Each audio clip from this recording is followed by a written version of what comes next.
장로님 여러분들이 가장 좋아하는 성경 구절은 무엇입니까?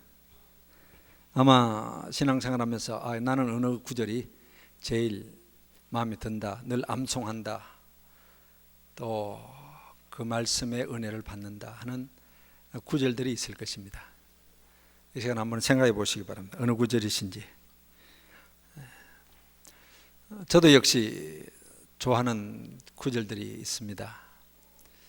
그 여러 구절들 가운데 하나는 디모데전서 1장 12절부터 나타난 말씀입니다. 나를 능하게 하신 그리스도 예수 우리 주께 내가 감사함은 나를 충성되이 여겨 내게 직분을 맡기셨다 하는 그 구절입니다. 바울 자신이 이방인의 사도로 부름을 받고 이방인의 사도가 되었다는 그것에 대한 자부심, 긍지, 감사를 고백한 말씀입니다. 사실 우리가 볼 때 신앙 안에서 이방인의 사도다, 바울 대단하다 하지만은 그 당시 사회 속에서 사도라는 것 별로 그렇게 존경받는 직도 아니고, 또 이방인의 사도라는 것이 그렇게 인정받는 그런 직은 아니었습니다. 그런데 바울은 그가 가졌던 로마의 시민권보다도 더 내가 이방인의 사도가 되었다는 것에 대한 감사와 감격 그리고 자부심이 있었습니다. 목사로서 저는 내가 하나님을 믿고 하나님의 자녀가 되었다는 것에 대한 이 축복성 너무너무 크고 감사할 일이죠.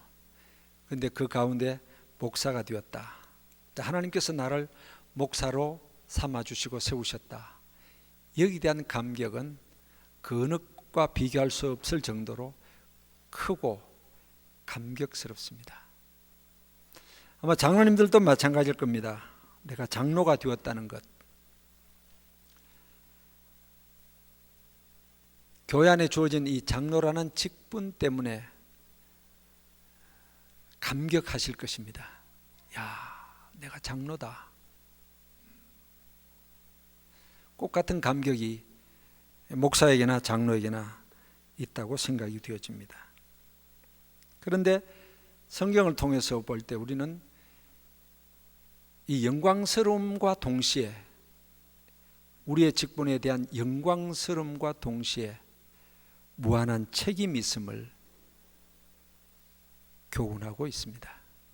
그것을 오늘 사도행전 20장을 통해서 몇 가지 나누어 보려고 합니다. 사도행전 20장은 우리가 아는 대로 바울이 예배소 두 번째 전도 여행을 통해서 예배소에서 3년간 복음을 전하고 그것을 떠나서 이제 다른 지방으로 다녀가 예루살렘으로 가는 도중에 밀레도라는 곳에 도착해서 예배소 교회 장로님들을 밀레도로 초청한 것입니다.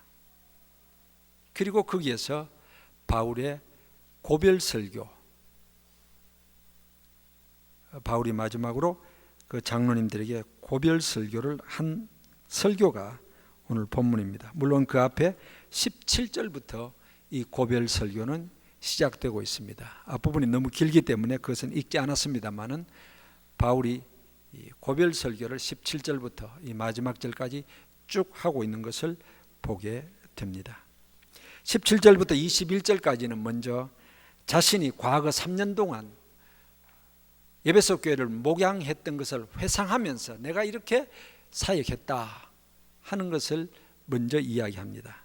그리고 22절부터 27절까지는 지금 현재 그리고 장래를 내다보면서 자신의 장래가 어떻게 될 것인가 전망하는 것이 22절부터 27절까지 말씀이고, 셋째 부분이 오늘 읽은 28절부터 마지막 절까지가 에베소 교회 장로들에게 당부한 부탁의 말씀입니다.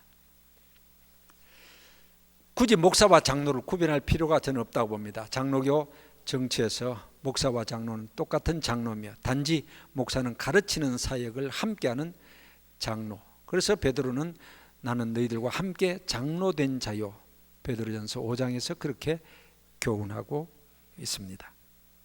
물론 여러분들이 지교회를 잘 섬겨 오신 줄 믿습니다. 그러나 이번 기회를 통해서 다시 한번 우리 자신이 가진 영광스러운 직분과 동시에 하나님께서 내게 장로로 세우시고 하나님의 기대가 무엇인가 하는 것을 한번 다시 새기는 그런 시간이 되면 좋겠습니다.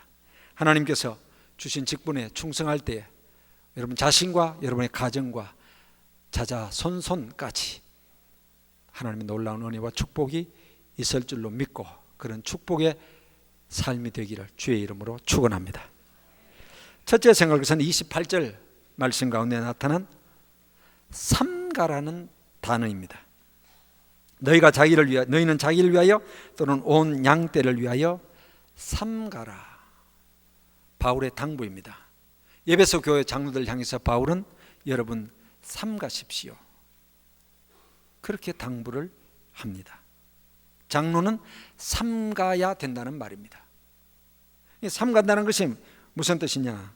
이 삼간다는 단어적인 의미는 이렇습니다. 무엇에 대하여 마음을 견지하는 것, 어떤 것에 대해서 마음을 견지하는 것, 또 다르게 쉽게 표현하면 조심하는 것, 함부로 방종하거나 나태하지 않는 것, 혹은 영적으로 표현하면 영적으로 깨어있는 것, 이런 것이 삼가는 것입니다. 장로님들은 삼가해야 된다. 즉 영적으로 깨어있어야 된다. 조심해야 된다. 방종하거나 나태해서는 안 된다. 그것을 사도 바울이 에베소 교회 장로님들에게 당부하고 있습니다. 왜요? 두 가지 이유를 댑니다. 첫째는 자기를 위하여, 자신을 위해서 삼가해야 된다. 자신의 신앙생활, 내 개인 교회 안에 나가느라 나와 하나님과의 관계 속에서 내 자신이 한 사람 한 사람이 각자가 하나님과의 바른 관계를 맺는 신앙에 있어서 삼가야 된다. 그리고 생활에 있어서 세속화되어지지 않고 성결함을 유지해 갈 수 있도록 성도로서 한 걸음 더 나아가서 장로로서의 성결성을 견지해 가야 된다는 사실 때문에 너희 자신을 위해서, 너 자신을 위해서 너는 삼가해야 된다, 그렇게 말하고 있습니다. 목사든지 장로든지 신앙과 삶이 바르지 못할 경우, 즉 특히 삶에 있어서 도덕성을 상실했을 경우, 그것은 우리 자신이 하나님 앞에 크게 잘못된 건 더 말할 것 없습니다.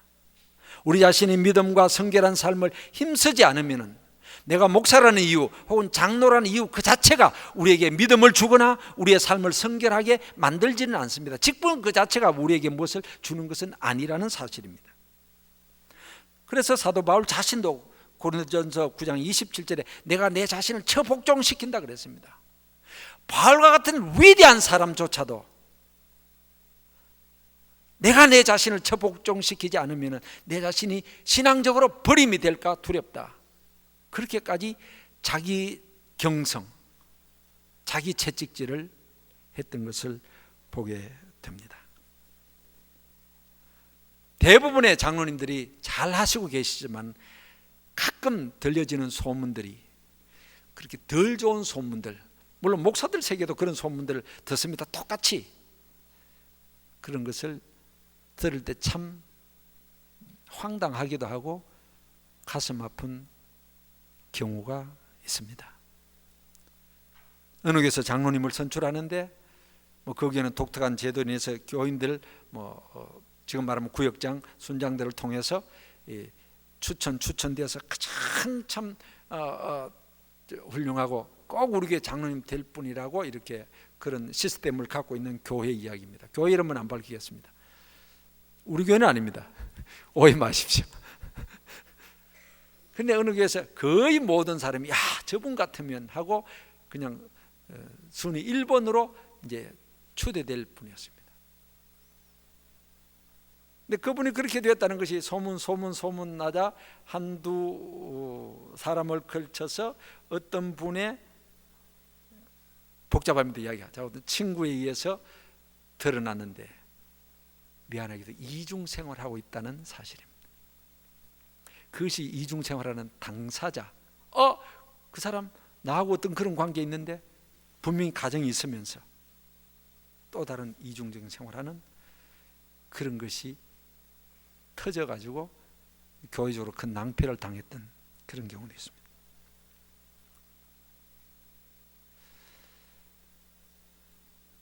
그런 비슷한 사례들은 더 있습니다만 더 이해하고 싶지를 않습니다.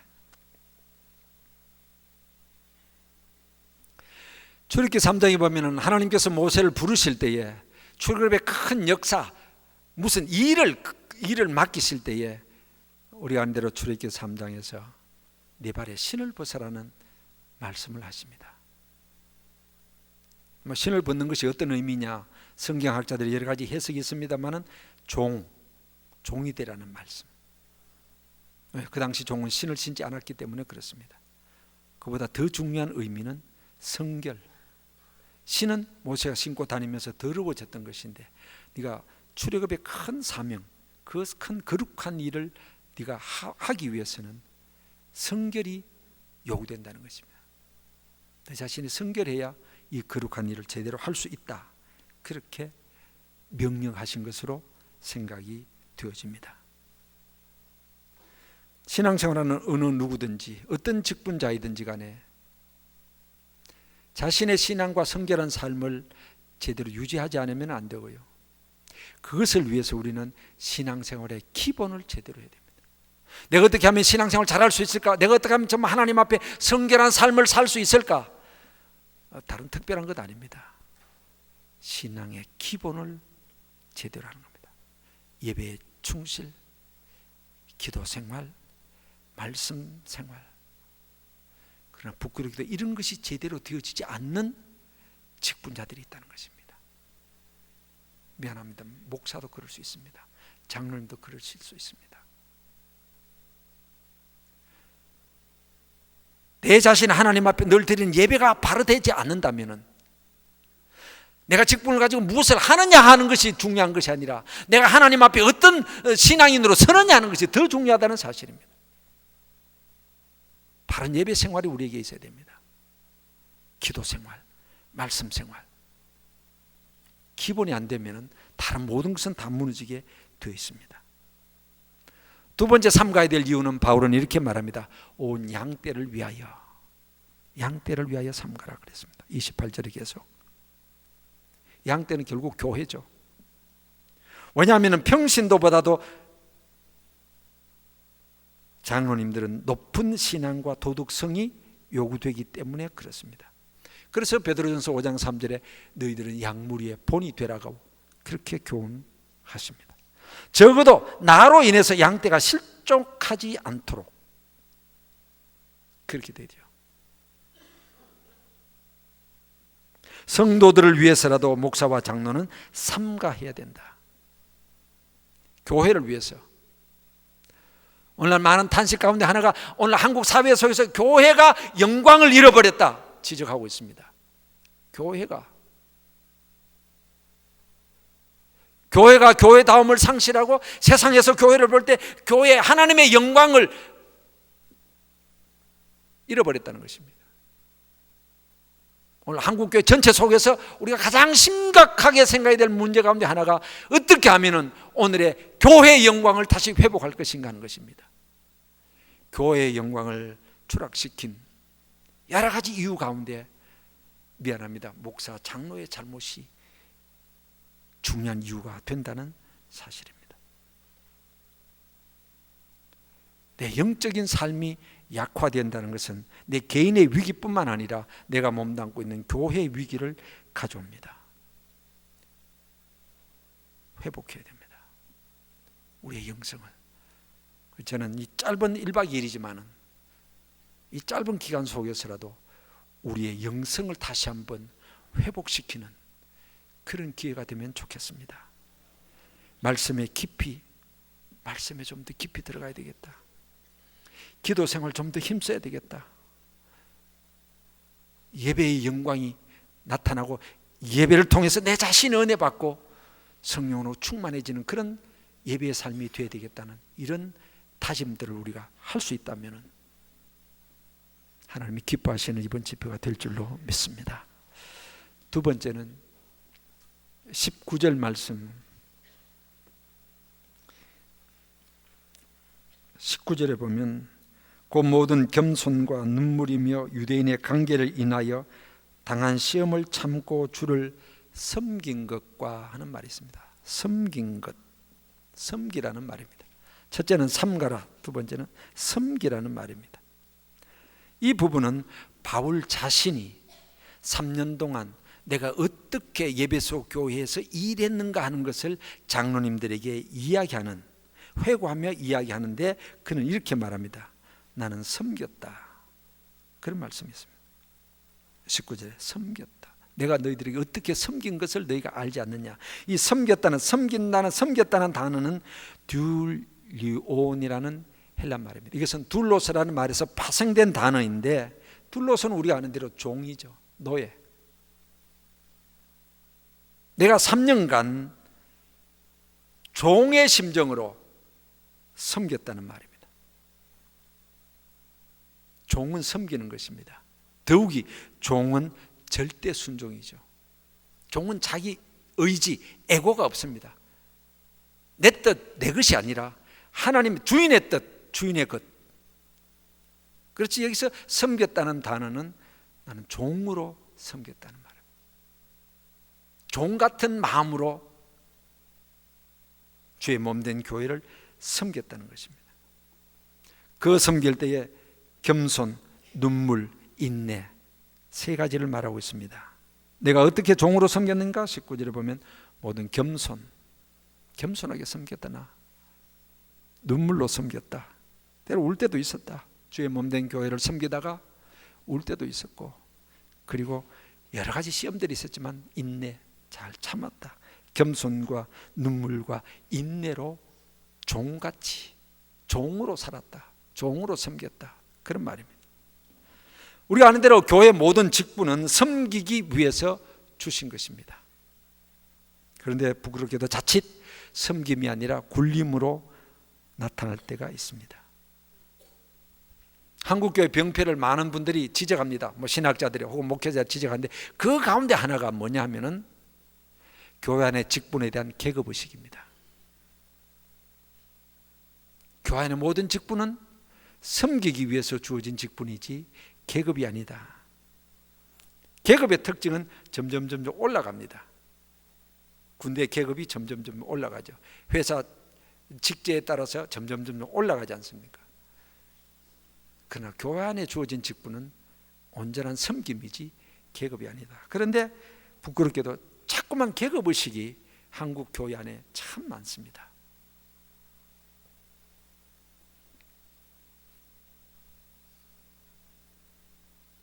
저희가 이미 이제 돌아가신 장로님의 이야기였습니다. 그분이 안수 집사였다가 장로가 됐어요. 첫 장로가 됐어요. 그래서 회사 가서 이런 이야기 했답니다. 내가 이제 교회 장로가 되었다. 그러니까 교회 안 다니는 사람이 뭘 제대로 모르잖아요. 대답이, 그러면 몇 년만 더 있으면 목사 되노? 이러더래요. 교회 안 다니는 사람은 그래도 교회에서 목사가 제일 높지 않겠나 이런 생각을 갖는데, 집사였다가 장로가 되거나 그 다음에 또 더 높아지면 목사가 되는구나, 그런 생각이죠. 그래서 몇 년만 있으면 목사 되노? 이러더래요. 아니죠. 목사가 결코 높은 계급도 아니고 장로가 결코 높은 계급이 아니죠. 올라가는 게 아니죠. 권사님들 계신데 이런 표현을 하는 사람이 들으세요. 여자 집사를 했다가 권사가 되었습니다. 그분의 표현이, 나 권사 땄다 그래요. 뭘 땁니까? 따기를. 권사 직분 따는 거 아니잖아요. 근데 생각이 그렇다는 겁니다. 생각이. 권사는 더 높은 지위를 내가 땄다, 차지했다. 이것이 우리가 알게 모르게 이 몸에 배고 있는 교회 직분에 대한 계급의식이, 이건 참 교회 안에 주어진 아주 잘못된 한국 교회가 갖고 있는 병폐라는 것입니다. 바울이 말한 대로 내가 종으로 섬겼는데 겸손히 섬겼다. 쉽지 않죠. 겸손히 섬기면 무자격 선언에서 나올 수 있습니다. 내가 자격이 없다고 고백할 때에 겸손해질 수 있습니다. 내가 목사로서 자격이 있다고 생각하면 교만해질 수밖에 없습니다. 나는 목사 될 자격이 없어. 그러면 겸손해질 수밖에 없죠. 장로님들 마찬가지입니다. 내가 자격이 있다고, 내가 장로로서 넉넉한 자격이 있다고, 내가 안 되면 이 교회에서 누가 돼? 그런 마음이 있으면 절대로 겸손해질 수가 없습니다. 그런데 나는 자격이 없는 사람인데 내가 우리 교회 참 장로가 되었다. 이 무자격을 선언해야 됩니다. 그래야 겸손히 섬길 수가 있다는 것입니다. 교회 내에서 어떤 학벌이나 재산이나 세상적인 지위나 더 나아가서 교회 안에 어떤 주어진 직분으로 인해서 교만해서는 안 될 것이죠. 다른 한면에서 여기서 섬겼다는 것은 그에게 맡긴 사명에 대한 충실성을 말합니다. 사명에 충실했다는 거죠. 그래서 24절에도 그렇게 고백하고 있지 않습니까? 나의 달려갈 길과 주 예수께 받은 사명 곧 하나님의 은혜의 복음 증가하는 일을 마치라면 내 생명을 조금 더 귀하게 여기지 않는다. 과거에도 사명에 충실했지만 앞으로도 나는 사명에 충실하고 싶다. 그 고백입니다. 그래서 그의 생의 마지막 죽음을 앞두고 디모데후서 4장 7절에 내가 선한 싸움을 싸우고 나의 달려갈 길을 다 달리고 믿음 지켰다. 이런 고백을 할 수가 있었습니다. 장로는 섬김의 사명이며 사명감으로 섬기라는 것입니다. 이름만 무늬만 그런 것이 아니라 혹은 누리는 그 직을 누리는 것이 아니라 섬기는 장로상을 우리 스스로가 만들어 가야 됩니다. 저는 목회자들 세미나 장로님들 강의보다도 목사들에 대한 강의가 훨씬 많습니다. 그런데 꼭 하는 질문 가운데 하나가 이것입니다. 우리 스스로 목회자 스스로가 계속해서 질문해야 될 중요한 질문 하나 있다. 죽을 때까지. 뭐냐? 하나님이 왜 나를 목사로 만들었을까? 그 질문을 스스로에게 하라. 그 질문을 스스로 하고 거기에 대한 대답을 바로 한다면 목사의 걸음걸이가 제대로 가지 삐뚤게 가지 않는다. 어떤 잘못된 생각이나 잘못된 길 가다가 이 질문, 하나님이 왜 너를 목사로 세웠는가? 너 이 짓 하라고 하나님께서 너를 목회자로 세웠냐? 내 자신에게 그것을 질문한다면 바로 세울 수 있다. 그것입니다. 꼭 같은 질문을 여러 장로님들에게 하고 싶습니다. 장로님들 여러분들은 스스로 늘 이 질문을 해야 됩니다. 하나님이 왜 나를 장로로 세우셨을까? 무엇하라고? 어떻게 교회를 섬기라고 하나님께서 나를 이 교회의 장로로 세우셨을까? 내가 잘못되어지고 잘못된 생각이나 잘못된 방향으로 나아갈 때 스스로 질문해서 하나님 내가 이렇게 하도록 이것을 위해서 하나님이 나를 장로로 세우셨을까? 그 질문을 제대로 대답한다면 우리 자신의 위치를 바로 세워갈 수가 있다는 것입니다. 계시록 2장 5절에 보면은 이 에베소 교회를 향해서 처음 사랑을 버렸다는 책망이 나오죠. 처음에 가졌던 그 정신을 잃어버렸다는 겁니다. 디모데전서 4장 14절에도 바울은 디모데에게 네가 장로의 회에서 안수 받을 때 가졌던 그 은사를 계속 불같이 일으키라 그런 교훈을 하고 있습니다. 저나 여러분이나 가장 감격스러웠던 장면을 신앙생활에 있어서 생각한다면 아마 목사 안수 받을 때 장로 안수 받을 때일 겁니다. 그렇지 않습니까? 지금 우리 헌법에는 나이가 30이 되어야 목사가 될 수 있습니다. 그런데 제가 목사 될 때니까 제가 75년도 됐나? 75년 되니까 33년? 4년 되나요? 그전에는 법이 27세면 목사가 되었습니다. 저는 미안하지만 국가에서 군대에 오지 말라 그래요. 그래서 군대에 안 갔습니다. 그러니까 대학 나고 신대원 3년 스트레이트로 딱 하고 나니까 만 27세가 딱 되는 거예요. 강도서고시 떨어지지 않고 제각 붙어가지고 하니까 딱 27세, 만 27세. 제가 생일이 8월이니까 노회가 9월이었거든요. 딱 만 27세 3주 만에 되었습니다. 목사가. 그렇게 일찍 된 사람도 잘 없을 것입니다. 나이적으로 따져서. 지금도 기억이 나는 것은 노회에서 새파란 어린 사람이 이제 목사가 되는데 무릎 꿇고 강단에 있고 연세 머리가 희끗하신 그 아주 어른 목사님들이 머리에 손을 얹고 또 노회장이 기도하시는데 그 노회장이 그 연세가 높고 그 소리가 좀 떨립니다. 조금 딸딸딸딸 떨면서 기도하니까 더 감격스럽대요. 안수 받을 때 기도하신데 정말 그때 가슴 속에서부터 끌어오는 그 감격은 지금도 생생합니다.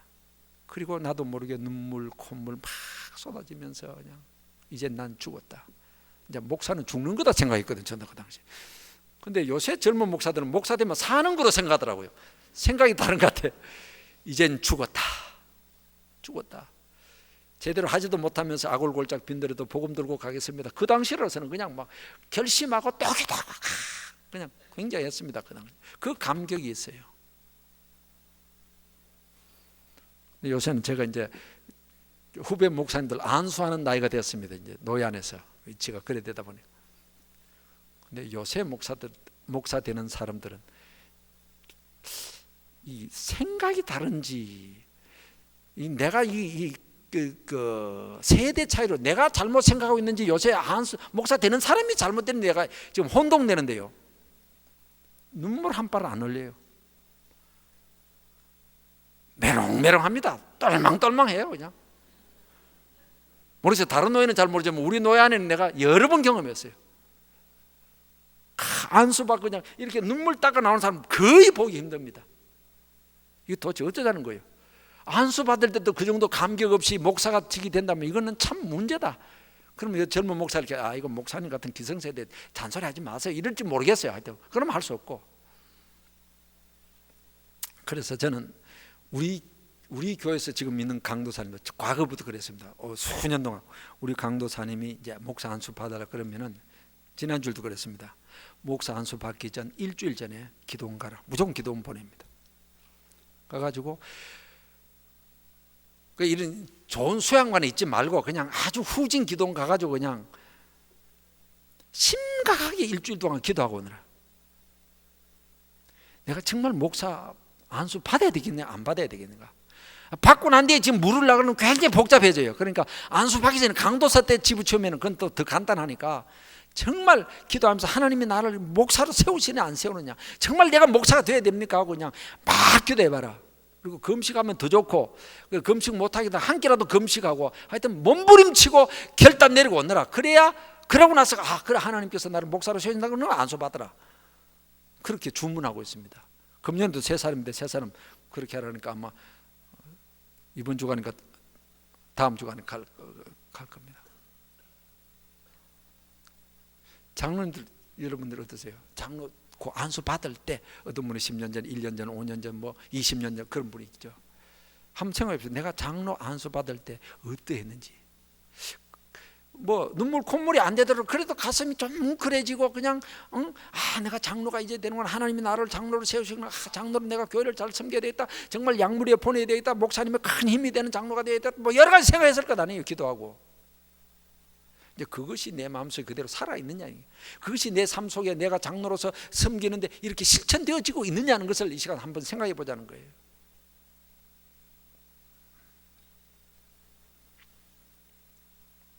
그것을 회복해야 됩니다. 만약 그 수준에 미치지 못하고 떨어졌다면 회복하자. 내가 정말 안수 받을 때 가졌던 그 감격과 그 결심을 다시 한번 회복하자. 그래서 하나님이 기뻐하시는, 하나님이 원하시는 그런 장로, 정말 양무리에 본이 온 성도들이 그냥 좋아하는 그런 장로, 목사가 생각할 때 정말 사랑하고 든든하게 생각할 수 있는 그런 장로가 한번 되어보자는 겁니다. 세 번째는 37절입니다. 37절에는 다 크게 울며 바울의 목을 안고 입을 맞추고 하는 말이 있습니다. 울며 바울의 목을 안고, 울며 함께 기도했다는 사실입니다. 바울도 울며 기도했을 것이며 이 장로님들도 바울의 목을 안고 함께 기도했다. 바울의 계속된 설교가 끝나고 마지막에 같이 울고 같이 목을 안고 같이 기도했다는 말입니다. 이 표현은 결국 사랑입니다. 목사와 장로 사이의 아름다운 사랑입니다. 마음으로 사랑하는 겁니다. 또 다른 하나의 의미는 사역으로서의 동력자 의식입니다.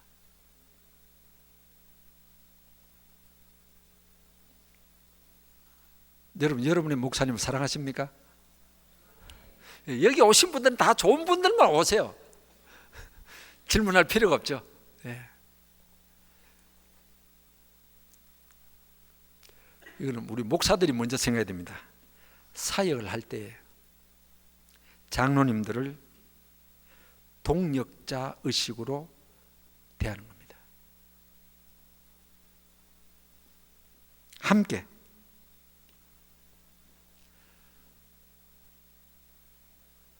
목사님이 장로님들을 생각할 때 어떤 경쟁자라든지 어떤 대립각을 세우는 식으로 생각하면 그건 안 되는 거죠. 장로님들이 목사님을 대할 때 함께 교회를 섬기는 동역자다. 그 의식이 필요하다는 것입니다. 나는 목사의 목회를 돕는 조력자다 하는 것입니다. 우리가 잘 아는 출애굽기 17장 사건, 늘 듣는 이야기 가운데 하나입니다. 이스라엘 백성들이 르비딤에서 아말렉과 전쟁 칠 때에 여호수아는 나가서 전쟁 치고 모세는 뒷산에 가서 손을 들고 하나님의 지팡이를 들고 손을 들고 팔이 아파서 내려올 때에 아론과 훌이 모세를 안 치고 한 팔씩 끝까지 받들어 올렸더니 마침내 이스라엘이 이기게 되었다는 그 사건, 역사적인 실제적인 사건입니다. 그 사건 속에서 그 출애굽 집단이 교회거든요. 사도행전 7장 38절에 보면 구약의 최초의 교회는 바로 출애굽 집단입니다. 광야 교회라고 불려집니다. 이스라엘 백성들이 르비딤에서 승리했다는 것은 광야 교회의 승리입니다. 오늘 신약 교회의 승리입니다. 교회가 어떻게 승리할 수 있는가 하는 모델을 보여주고 있는 것입니다. 모세가 손을 들면 이스라엘이고 손을 내리면 아말렉이 이기더니 그랬죠. 근데 그것을 끝까지 받들, 물론 두 손을 높이 드는 모세의 역할도 중요하지만 그 못지않게 중요한 것은 아론과 훌의 한 팔씩 받들어주는 협력이었습니다. 만약 그것이 없었더라면 모세는 손을 들 수가 없었을 것이고 이스라엘 백성은 패배할 수밖에 없었을 것입니다.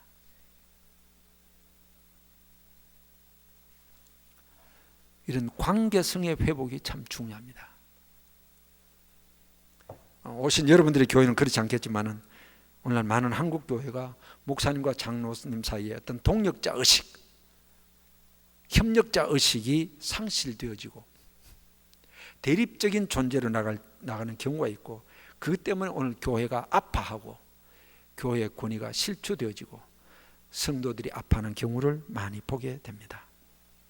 회복하자는 것입니다. 정말 목사는 정말 장로님들을 사랑하는 마음, 그리고 동역자 의식으로 함께 끌어안는 마음을 가져야 될 것입니다. 장로님들도 동시에 사랑하고 목회 동반자로서 함께 주의 몸된 교회를 섬긴다는 그런 의식으로 나아가야 될 것입니다. 그것이 교회의 영광을 회복할 수 있는 중요한 부분입니다. 우리 개개인의 신앙이 하나님 앞에 바로 서는 거 중요하죠. 동시에 내가 몸담고 있는 교회가 바로 되는 거 중요하죠. 동시에 한국교회 전체가 하나님의 영광을 회복하는 그런 역사가 오늘 필요하다는 사실입니다. 바울이 에베소 교회 장로들에게 하는 이 설교를 통해서 삼가라는 말, 삼가자, 그리고 종으로 섬기자, 목회자와 장로와의 관계 속에서 동반자 의식으로, 동역자 의식으로 서로 사랑하자. 그럴 때 우리 자신이 하나님 앞에 온전하게 될 뿐만 아니라 우리의 교회가, 개교회가, 지교회들이 승리하는 교회가 되고 든든히 서갈 것이며, 더 나아가서 한국교회가 하나님의 영광을 회복하게 될 줄로 믿습니다. 좋은 장로님들 때문에 교회에 기쁨이 있고 성도들이 신이 나고 하나님의 은혜가 충만하고 하나님의 영광이 임재하는 그러한 축복이 여러분의 교회들마다 한국교회 위에 함께 하시기를 간절히 바랍니다. 하나님 우리 아버지여, 참 아무것도 아닌 존재인데 택하여 하나님의 자녀 삼아주시고 미말에 앉아 예수 믿고 구원받는 것만 해도 엄청난 축복인데 목사로, 장로로, 권사로, 집사로 세우셔서 주의 몸된 교회를 섬기게 하심을 감사합니다. 잘하겠다고 다짐도 많이 했지만 하나님 보실 때 참 부족하고 부끄러운 것도 많고 교회 앞에 부끄러운 것도 참 많이 있습니다. 짧은 시간을 통해서 우리의 영적인 수준, 영적인 삶을 새로이 회복시킬 수 있는, 그리고 주의 몸된 교회를 어떻게 섬겨야 될 것인가 하는 그런 바른 생각을 회복하는 기회가 되게 하여 주옵소서. 사도 바울이 가졌던 에베소 교회를 향한 애정, 그 장로님들 향한 그 애정 우리도 갖게 하여 주옵소서. 삼가하는 장로님들, 섬기는 장로님들, 목회자와 좋은 관계 속에서 동력자의식으로 사랑하는 이 관계가 우리 모두에게, 우리 모든 교회들마다 일어나게 하여 주시옵소서.